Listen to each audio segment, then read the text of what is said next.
All right, again, welcome to How to Feel Good in Menopause. My name is Brianna Wilkerson. I am a holistic health coach supporting women in finding peace with food, feeling confident in their bodies again, and developing a healthy lifestyle and habits that's more than just about their weight.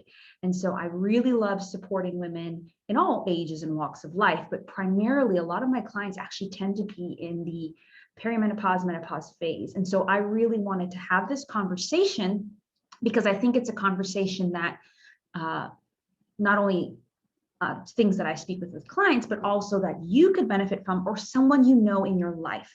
All right. So this part of a woman's life, perimenopause, menopause, is actually a dreaded part of our lives, because we hear about hot flashes, night sweats, we hear about weight issues, we hear about low energy, brain fog, all of these different menopausal symptoms. But it does not have to be that way. I mean, not to say you won't have those, but there are things you can do from now, but also in that season to really care for your body. And often, honestly, it's the simple habits that you probably know that you should do. It's just that maybe things change and you're busy, or you want, whatever happens. And so we're going to talk about that today. We're going to talk about how you can feel good in menopause for someone you know. So if you're listening to this or watching this, and this is where you're at, I'm so happy you're here. But if there is a friend, a mom, a grandma, whatever, someone in your life that has been really struggling or is about to enter this season, I would definitely say share this resource with them. And maybe it can be an encouragement to them. And I will say this, I am onboarding one-on-one clients this summer and have a few spots available. And so if this is something that you're like, I know that I need support in my health during this season of my life, or again, someone else in your life, I would just say you or them book a clarity call. This coaching clarity call is just where you can share what's going on with your health, where you want to go, where you're at, and I can share how I can help you get there as a health coach in my programs. Okay. So go to madewealth345.com/clarity and book a call. And even if you're listening or watching to this post summer, still book a call. I'm always open for calls. It's just sometimes there's less capacity for it. Okay.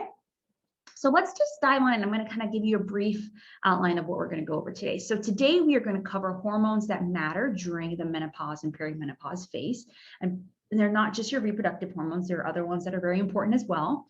We're going to talk about what is menopause and perimenopause, some of the main symptoms that we feel, and I'll go into a little bit more depth on a couple of them. And then we're going to talk about how our health risk can change after menopause, but then we're also going to give you just eight really practical, natural food and lifestyle health coaching tips to ease your transition into and through menopause.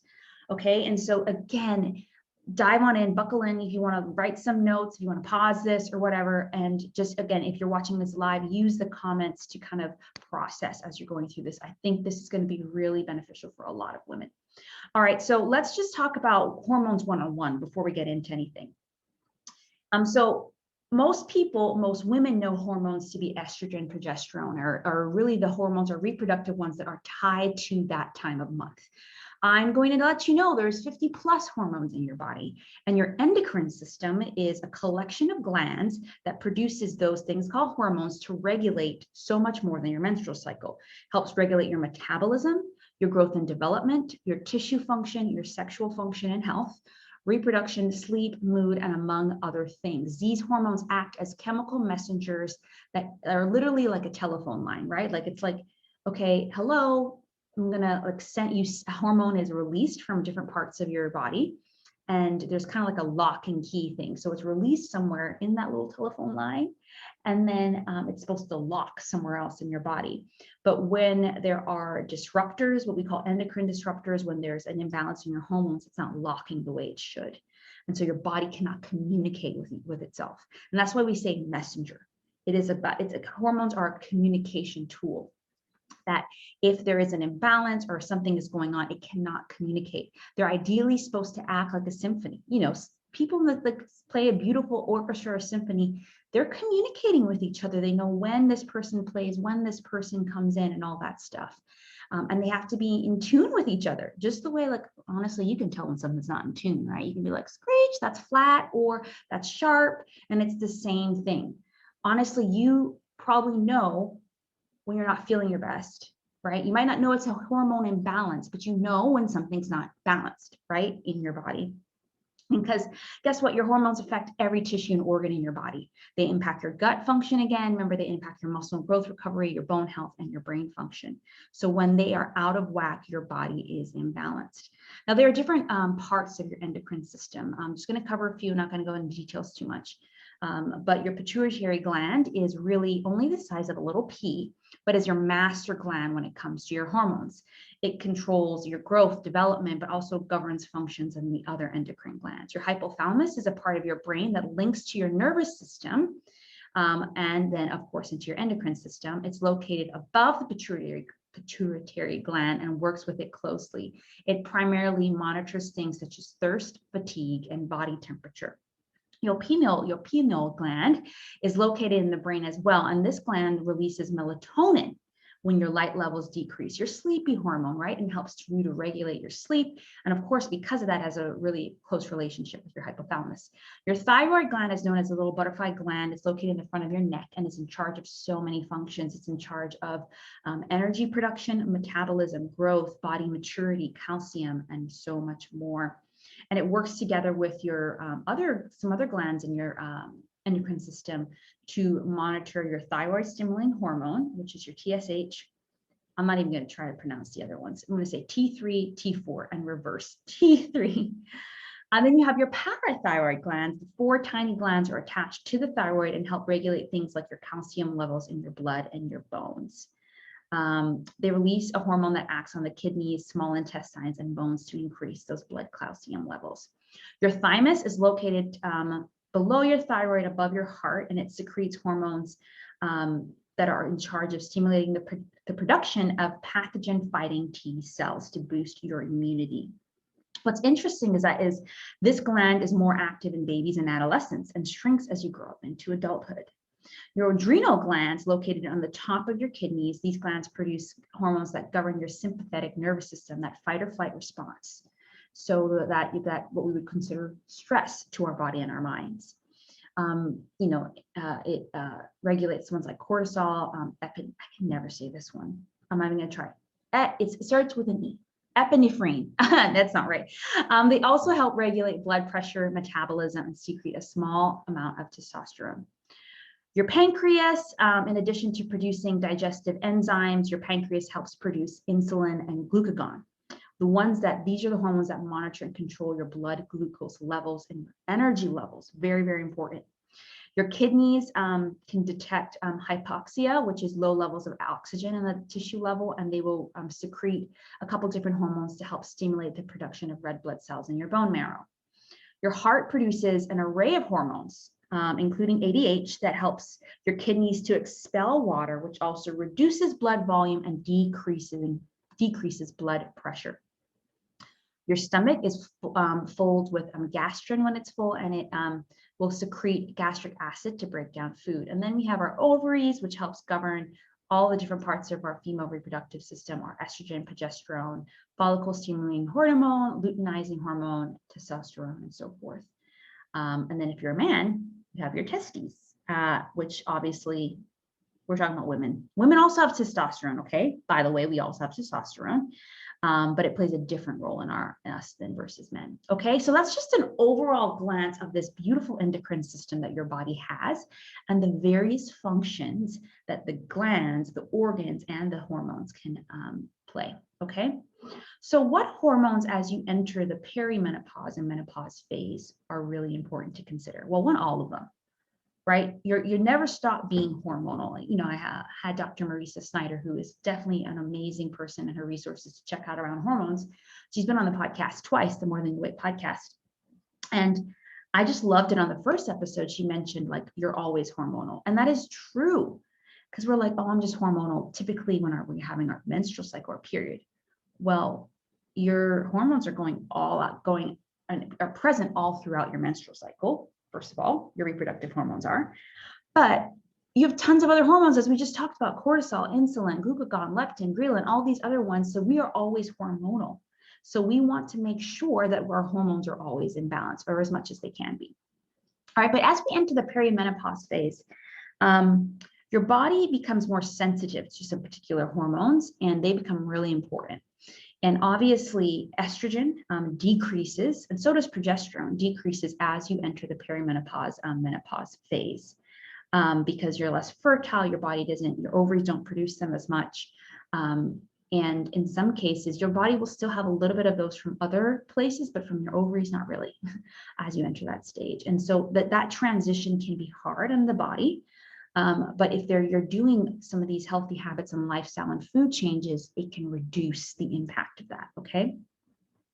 So let's talk about estrogen a little bit. So estrogen is known as the hormone of femininity. It is responsible for a lot of the things that we as women have. It's produced in our ovaries, our adrenal, our fat cells, and our brain. So right there is important. Even though your ovaries might stop producing estrogen or really decrease, you still have it in other parts, but just not as much, okay? But when it's produced in your ovaries, it's what it is building up your uterine lining in preparation for ovulation when your little egg is released to be fertilized, and so your egg can find a home. But it's also responsible for some other things. Sturdy and firm bones, which is why, hey, while we get older, we need to be particularly doing more strength training because our bones get a little bit more brittle because we also have a little less estrogen. It's why us ladies have curves, full lips, plump skin, healthy hair.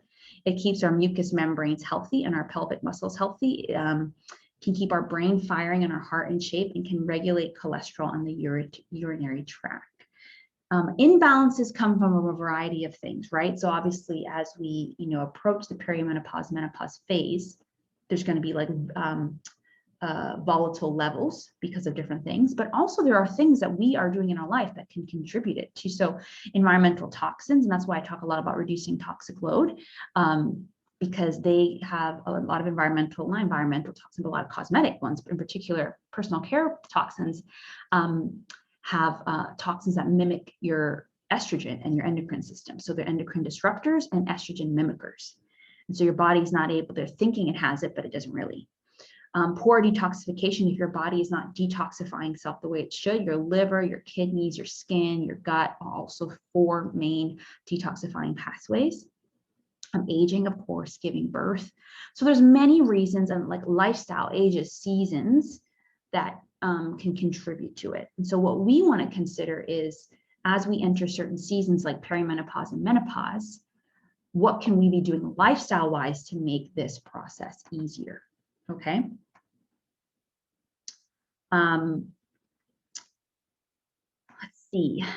So too much estrogen. So your body may have too much of certain hormones or too little. Too much estrogen can be categorized by or characterized by experience a lot of breast tenderness, weight gain, heavy periods, headaches, mood swings, fibroids, cysts on your ovaries, and breast tenderness again.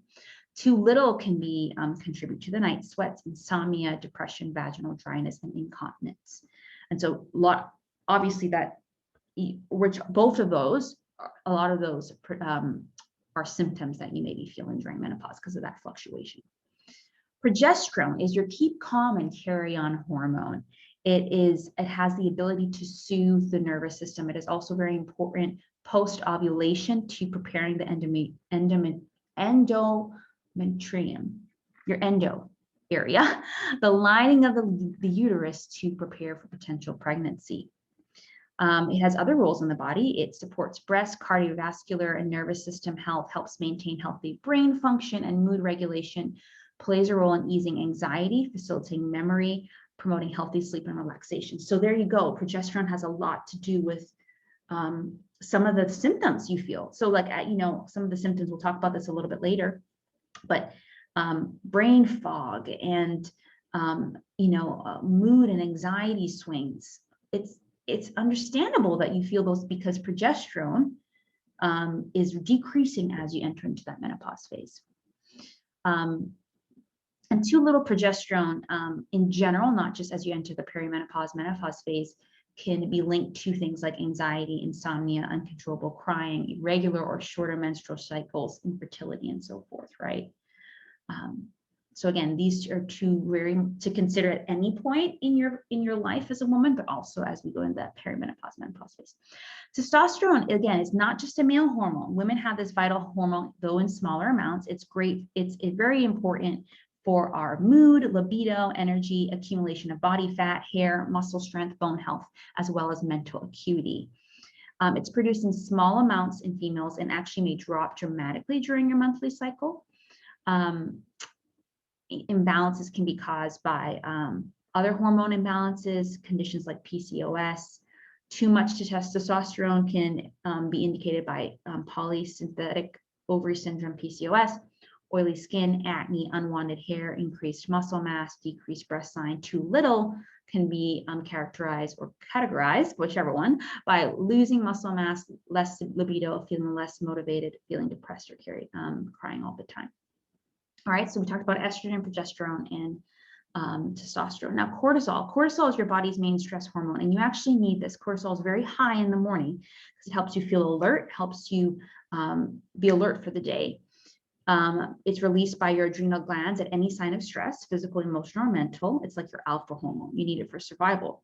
It's very high again when you wake up, helps you keep you alert throughout the day, but it should decrease towards night, and melatonin should increase. But the opposite is happening for us, right? Because I struggle with this, is that at night I finally have a moment to breathe, and so therefore I'm thinking about everything, right?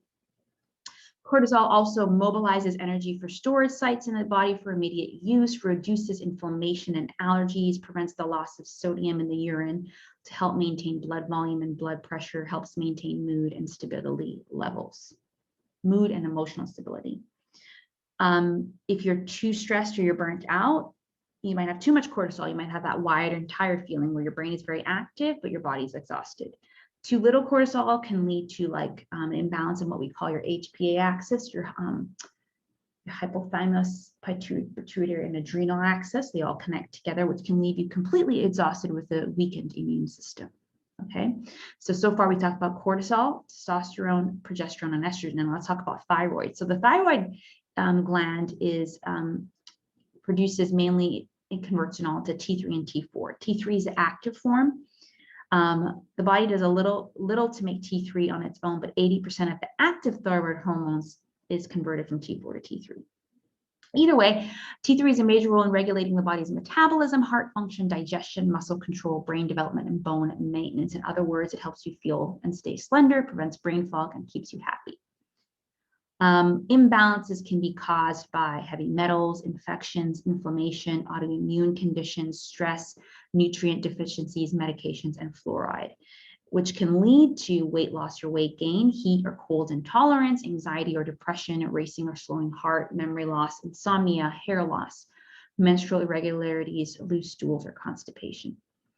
All right, so your thyroid hormone is very important, yet imbalances caused by those things that I mentioned can lead to some of the symptoms you may be feeling now.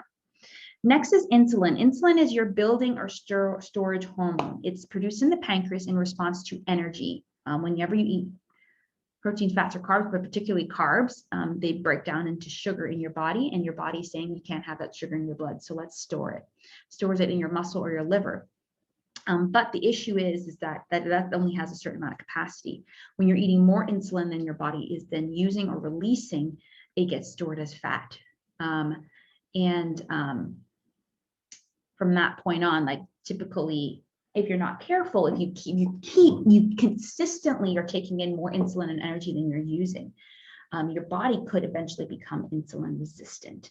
And that's when your body is actually maybe producing insulin, but it's not recognizing it does. So it says, okay, keep producing more because she's keep eating the sugar, but your body eventually kind of stops, which that is one of the main contributors to things like diabetes, high blood pressure, and high blood sugar. All right, so we just talked about 6, and again, there's so many hormones that are important. But I think as we enter the perimenopause, menopause phase, or again, even if you're in the fertile phase, these hormones are very important for your overall health, well-being, health, well-being, and vitality, right? Estrogen, progesterone, testosterone, cortisol, insulin, and what was the last one? Insulin, thyroid hormones, okay? So that's just a glimpse to help you understand what's going on in your body, what to pay attention to. So let's talk about menopause and perimenopause now, right? So menopause is a normal, natural life event that occurs when a woman's period stops. Honestly, hundreds of years ago, most women were not living probably to menopause because there were just things that uh, our lives were a little delayed. Like our lives were cut short for some different reasons. But now we have a lot of reasons to live longer. But if we're living longer, let's live healthier, right? And so, it can start as early as 40 for like at least the perimenopause phase, can go from 40 to 58. Menopause happens because the ovaries naturally stop producing the hormone estrogen and progesterone in particular. A woman will officially reach menopause 12 months after her last period. However, changes in symptoms can begin several years earlier. Again, some of the symptoms include changes in your monthly cycle, maybe lighter, heavier periods, hot flashes, night sweats. And this like transition phase is often what we call premenopause or perimenopause. Listen, there's no post-menopause, okay? So once you've not had a period for 12 months or for a year, you're just in menopause indefinitely, right? What you're probably thinking is you're probably thinking the transition to menopause is menopause. You're thinking perimenopause is menopause. No, premenopause is when you're transitioning. Menopause is when you haven't had it for a year and onwards, okay? And there are tons of great resources out there, by the way, on how to be healthy and live a vibrant life post-menopause, right? Again, perimenopause can start between ages 40 to 50 and can last several years depending on the person, 4 years, 14, which is just a long time to be experiencing all those fluctuations. Again, during that time, your ovaries and are going to produce less estrogen and progesterone, which all of those hormonal changes are going to cause lots of imbalances within your body. That's a little bit outside of your control.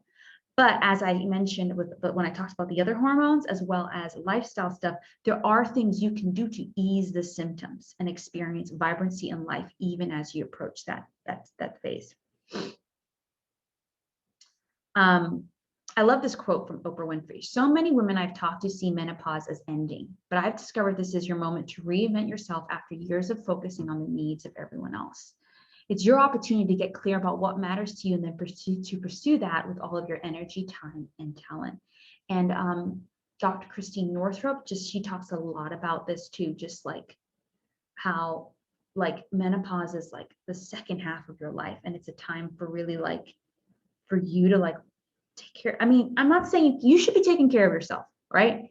But it's a different season. It brings a different season. Most likely, if you're married with kids, your kids are older. They're out the door. And you're just finally to this place where you're I am ready to take care of me. And that, honestly, that's why I'm telling you, a lot of my clients are in the menopause phase. Guess my mom's age or whatever. It's because of this. It's because they're finally I'm done with the yo-yo diets. I'm done with trying to think I can care for everyone else above myself. And it's time that I can care for myself. I have a little bit more discretionary income. I have a little bit more time.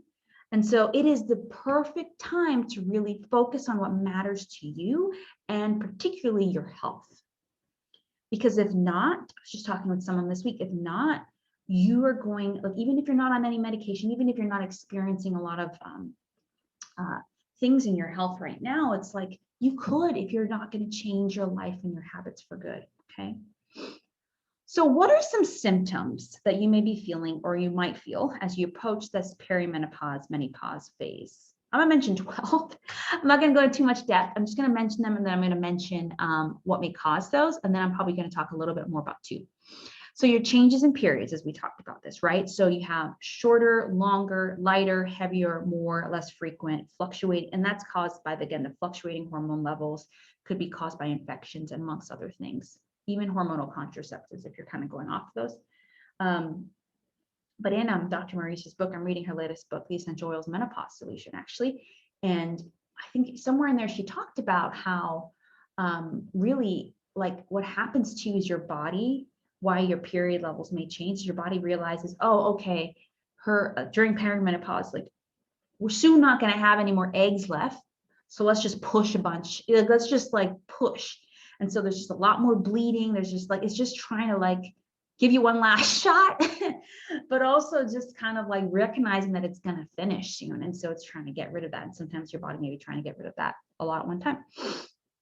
Second is hot flashes and night sweats. We'll talk a little bit more about that later, but this just is from again, the varying levels of hormones that are happening in your body. Sleep issues, maybe you're having difficulty falling asleep or staying asleep. This could be contributed by low estrogen, progesterone, low melatonin, your thyroid imbalance, blood sugar, insulin deregulation, poor sleep hygiene. You may see all of those I just mentioned. We talked about those earlier, right? Low libido and vaginal dryness. Again, decreased levels of estrogen, testosterone, lifestyle, and stress can contribute to that. Pelvic floor dysfunction. And this is like maybe there's bladder issues, bladder infection, sudden urges, incontinence, leakage during exercise, sneezing, or laughter.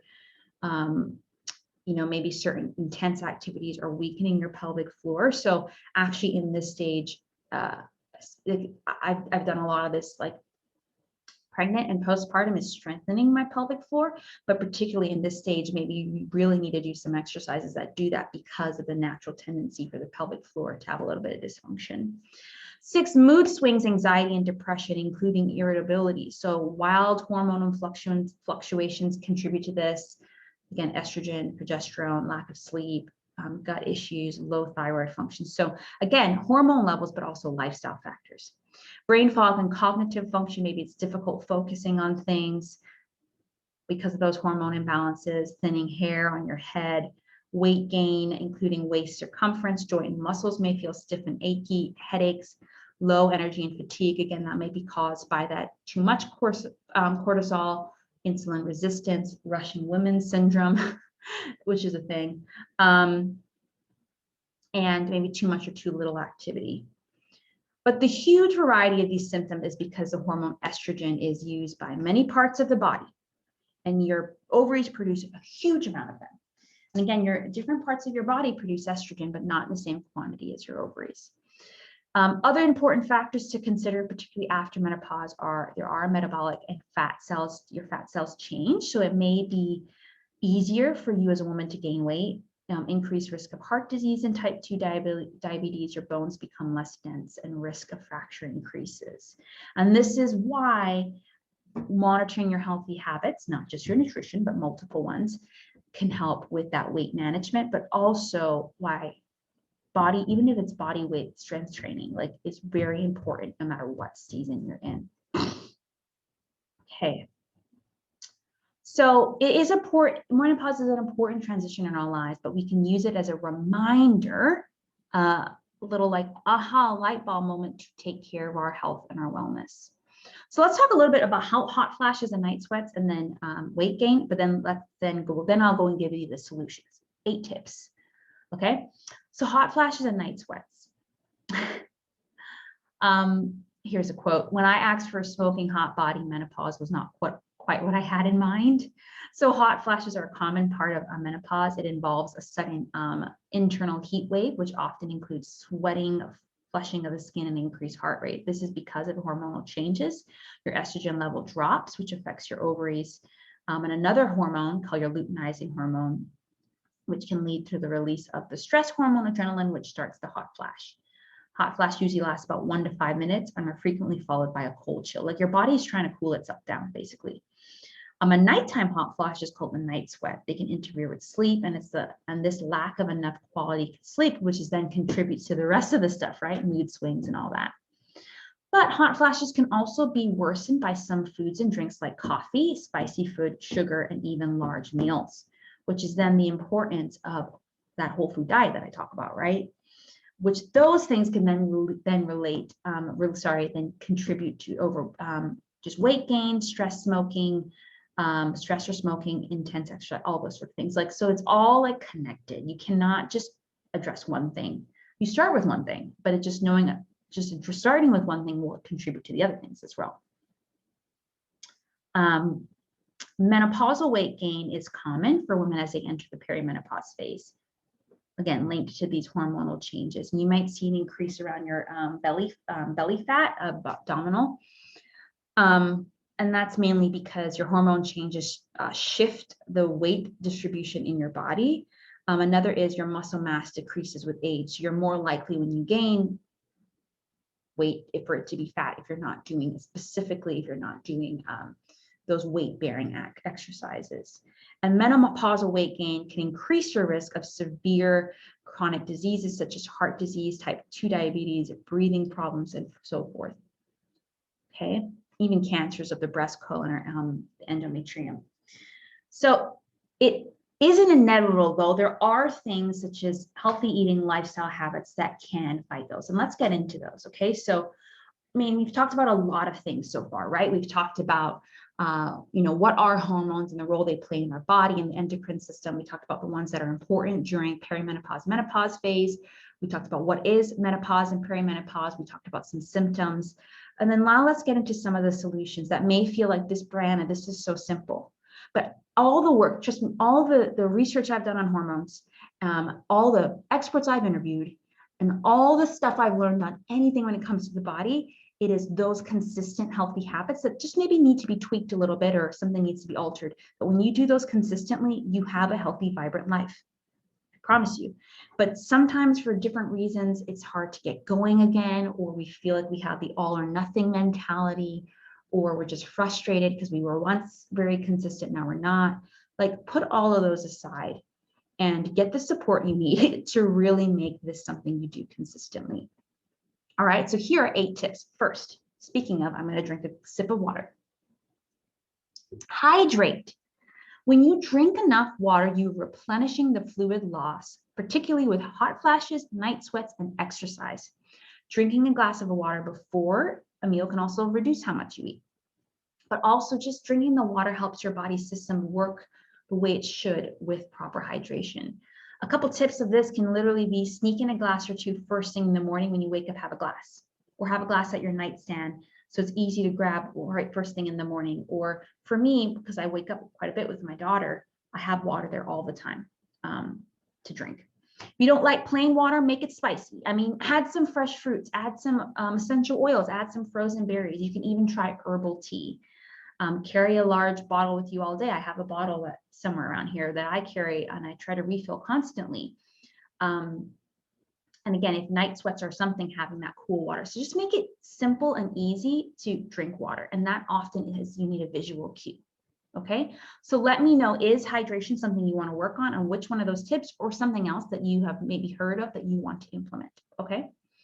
Tip number 2, eat more whole plant foods. Now, I'm not saying you need to not eat meat. I eat meat, but I just know that having more plant-based foods is associated with fewer hot flashes because plants are full of nutrients and fiber, which most of us don't get enough of. So just try to eat a rainbow of different colors of fruits and vegetables daily.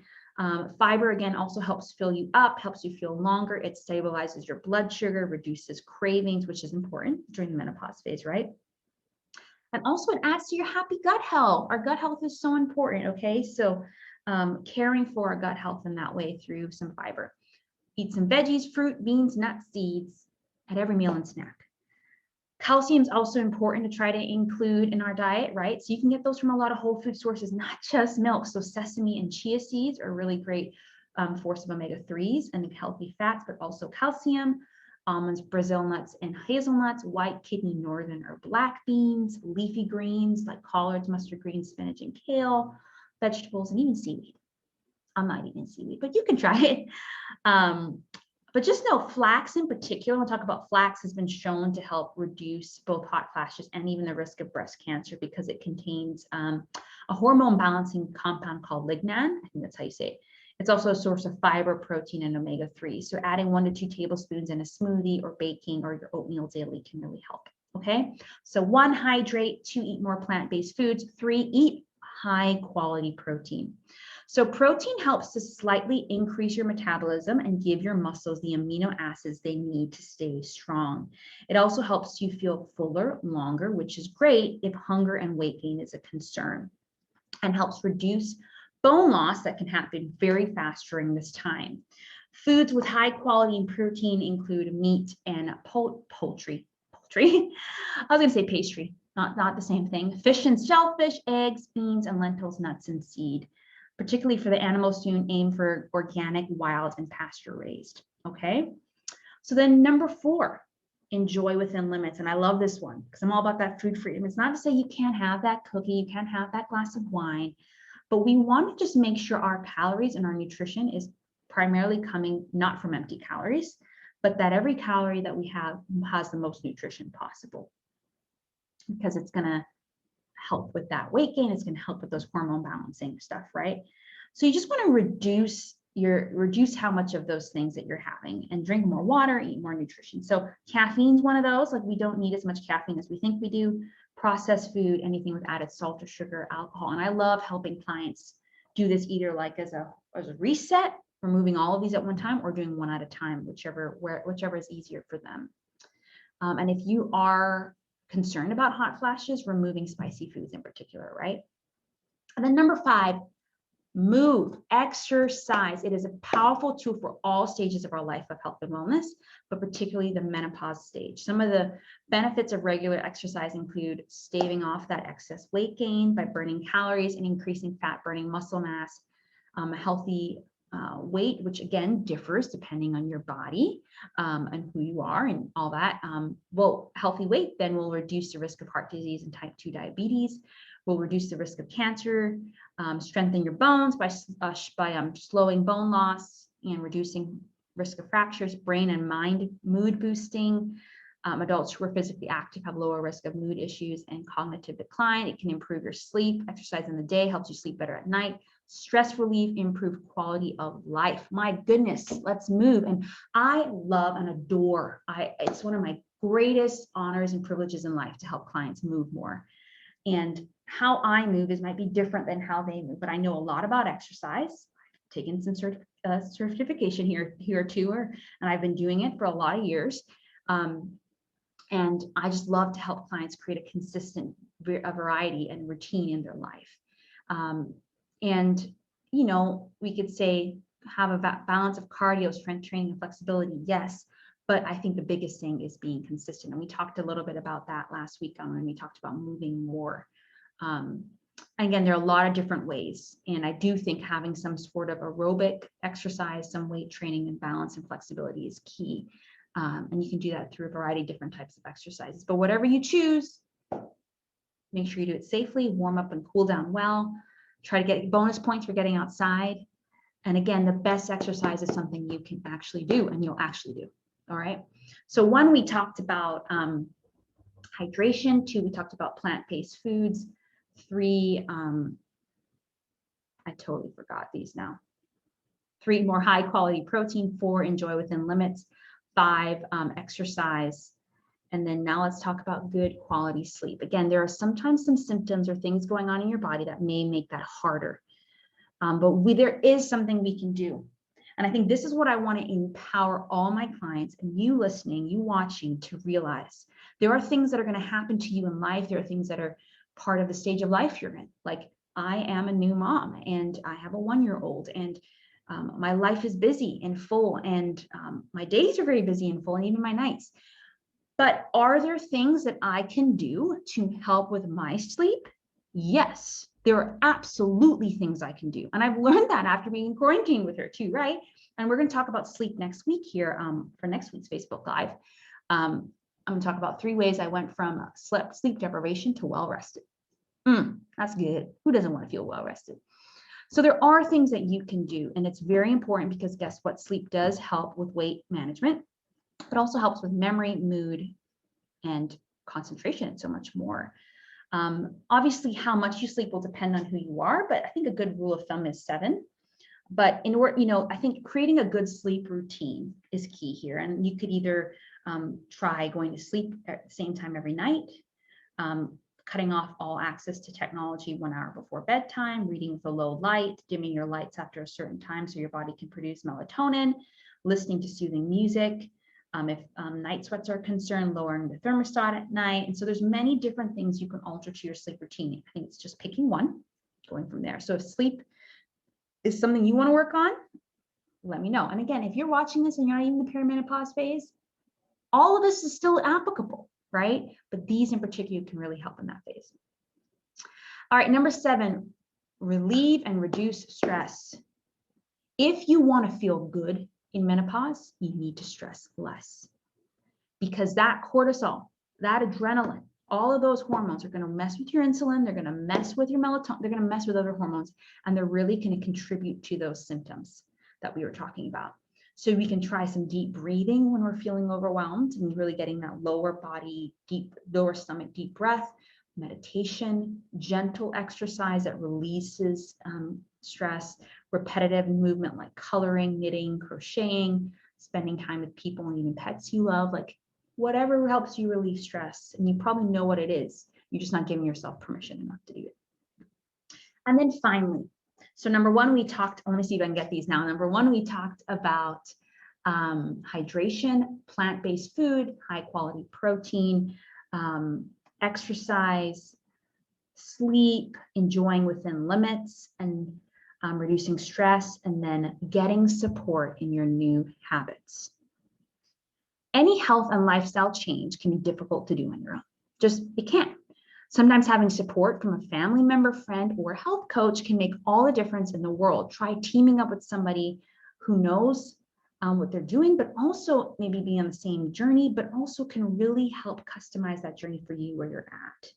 Ideally, to reach your health goals, you're making slow, simple, permanent lifestyle changes filled with a lot of healthy habits, because if you can commit to it for the long term, you're going to have a healthier and longer life. Okay. And I would love to support you in that. So definitely, I'll talk about that at the end. I just want to mention one more thing.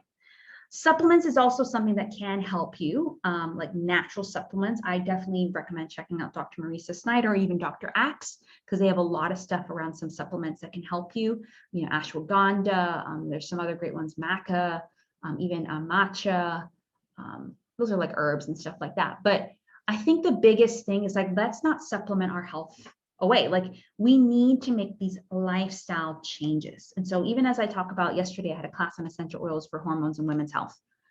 Let me tell you, they're great tools, but if you do not make the lifestyle changes you need to make, it doesn't matter. You cannot oil yourself away. You cannot supplement yourself away. You need to make those changes. And I would love to support you in that. Okay. And so if you are like, I'm approaching this perimenopause, menopause phase, or maybe you know someone who is, like, send this information to them, but like, book a free complimentary coaching clarity call. This is a space where you can just share, hey, Bree, hey, Brianna, here's where I'm at. And here's what I've been experiencing. And this is what I'm struggling with. And this is where I want to be. Like, what can you do to help me get there? And I will tell you. I will tell you what program's best. I will tell you exactly what we can cover and how to get started. And even if you leave and you're like, I feel like that's not what I need, that's okay. That's why it's called a clarity call. You get clear, I get clear. Okay. And so don't hesitate, book that time, book a spot as soon as you can, because I would love to really help you feel good in this perimenopause, menopause phase, or those that you love. So definitely send this information to them. Okay. So if you go to madewell345.com/clarity, madewell345.com/clarity, we can have a conversation and chat through how I can support you. Then, of course, like, I'm not saying like you shouldn't go to the doctor. I'm not saying you shouldn't talk with all of them. Like, medical professionals are very important, especially functional medical professionals who help you get to the core of the issue. It might be also great to take a hormone test, right? But if you're really wanting help with those healthy habits and lifestyle changes and the mindset around that, that's where I can help you. Okay. All right. So remember to hydrate, eat more whole plant foods, eat high quality protein, reduce some food choices, and exercise, get enough sleep, relieve stress, get support for your new habits. And then, yes, see a doctor when necessary. And of course, you can research other options like supplements, herbs, or essential oils. You can reach out to me about essential oils too. So book that clarity call, madewell345.com/clarity. And we can go from there. I hope that you enjoyed this conversation around how to feel good in menopause. Again, if you're watching or listening to the replay, let me know your biggest takeaway. Let me know one area of those tips that you're going to work on. And of course, book that call so you can get some more support. Okay, talk to you all later and see you in the next one.